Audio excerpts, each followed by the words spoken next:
the disease. Flying fun and fly safe. That's the motto of a popular chain of trampoline parks. Now, the parks are a lot of fun, but are they safe? Chief Investigator Carl Monday went undercover to find out. Fire department. Hi, this is Christine over at SkyZone. We have an injury. She is screaming bloody murder. When an emergency medical crew leaves this Westlake fire station, there's a good chance they're headed here to SkyZone, a popular indoor trampoline park a few miles away. Since it opened less than 2 years ago, paramedics have responded some 50 times. Westlake 911, what is your emergency? This is SkyZone Westlake. I have a boy. We believe he broke his leg. Mainly to treat back injuries and busted ankles and knees, involving jumpers as young as 3 years old and as old as 75. That's shocking. That's shocking. Lynn Stedman's son Nathan was injured in March when another jumper came crashing down on his knee. I was screaming right away. It hurt so bad. I mean, it was dislocated very badly. Just what the high school tennis player didn't need. 2 major surgeries for a broken tibia, requiring 7 pins and a plate inserted into his knee. Do you have any concerns about your son or any teenager going to a place like this? Oh, definitely. I don't think people know the potential of what could happen. What could happen has happened at 2 other area Sky Zones, in Boston Heights and Highland Heights. Open just 6 months, EMS has already answered a dozen calls.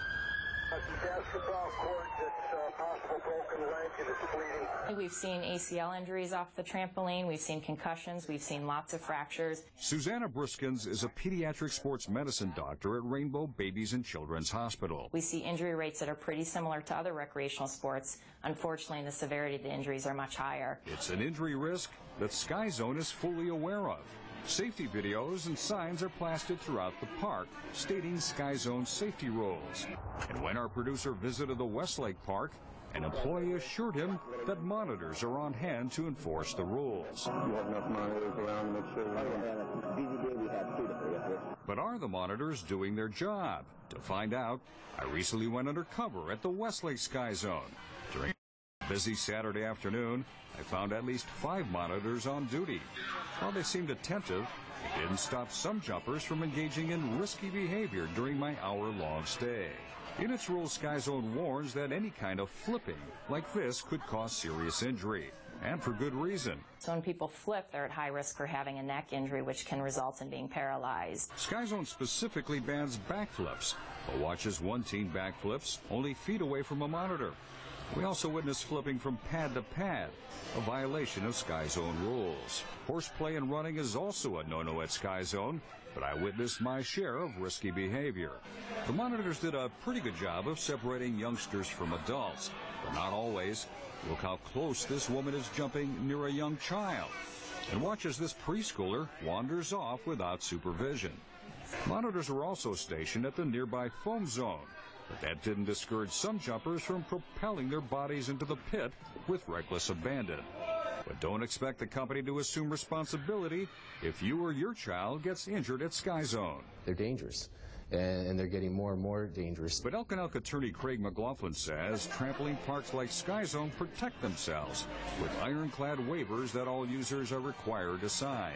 They protect the trampoline park from any liability for negligence. Those types of waivers have been upheld by Ohio courts consistently. This is actual video of a former client of McLaughlin's as he was injured at SkyZone.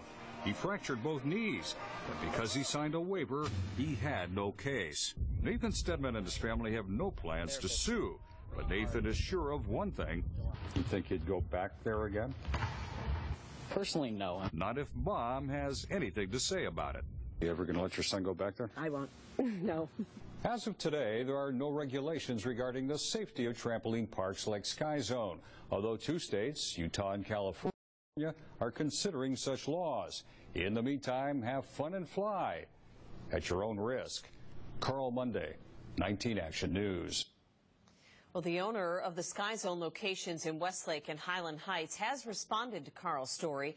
The owner says SkyZone's safety rules are in line with industry standards, which SkyZone helped create. All activities are supervised by our trained court monitors. We require all guests to follow the rules. She went on to say, we have had over 450,000 jumpers at our parks with an injury rate less than 1%, which is less than most other sports like soccer or bike riding. A consumer alert to tell you about